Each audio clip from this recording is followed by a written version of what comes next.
ان فرشتوں کی قسم جو ڈوب کر کھینچ لیتے ہیں اور ان کی جو آسانی سے کھول دیتے ہیں اور ان کی جو تیرتے پھرتے ہیں پھر لپک کر آگے بڑھتے ہیں، پھر دنیا کے کاموں کا انتظام کرتے ہیں کہ وہ دن آ کر رہے گا جس دن زمین کو بھونچال آئے گا، پھر اس کے پیچھے اور بھونچال آئے گا۔ اس دن لوگوں کے دل خائف ہو رہے ہوں گے اور آنکھیں جھکی ہوئی۔ کافر کہتے ہیں کیا ہم الٹے پاؤں پھر لوٹیں گے؟ بھلا جب ہم کھوکھلی ہڈیاں ہو جائیں گے تو پھر زندہ کیے جائیں گے؟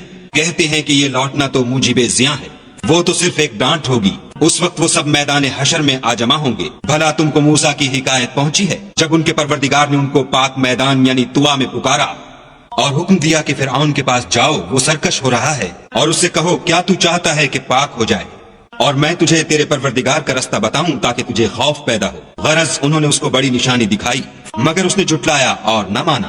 پھر لوٹ گیا اور تدبیریں کرنے لگا اور لوگوں کو اکٹھا کیا اور پکارا، کہنے لگا کہ تمہارا سب سے بڑا مالک میں ہوں۔ تو خدا نے اس کو دنیا اور آخرت دونوں کے عذاب میں پکڑ دیا۔ جو شخص خدا سے ڈر رکھتا ہے اس کے لیے اس قصے میں عبرت ہے۔ بھلا تمہارا بنانا مشکل ہے یا آسمان کا؟ اسی نے اس کو بنایا، اس کی چھت کو اونچا کیا، پھر اسے برابر کر دیا، اور اسی نے رات تاریک بنائی اور دن کو دھوپ نکالی، اور اس کے بعد زمین کو پھیلا دیا۔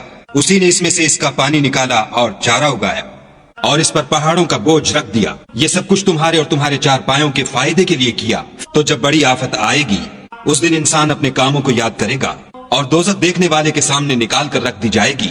تو جس نے سرکشی کی اور دنیا کی زندگی کو مقدم سمجھا اس کا ٹھکانہ دوزخ ہے، اور جو اپنے پروردگار کے سامنے کھڑے ہونے سے ڈرتا اور جی کو خواہشوں سے روکتا رہا اس کا ٹھکانہ بہشت ہے۔ اے پیغمبر صلی اللہ علیہ وآلہ وسلم، لوگ تم سے قیامت کے بارے میں پوچھتے ہیں کہ اس کا وقوع کب ہوگا، سو تم اس کے ذکر سے کس فکر میں ہو؟ اس کا منتہا یعنی واقع ہونے کا وقت تمہارے پروردگار ہی کو معلوم ہے۔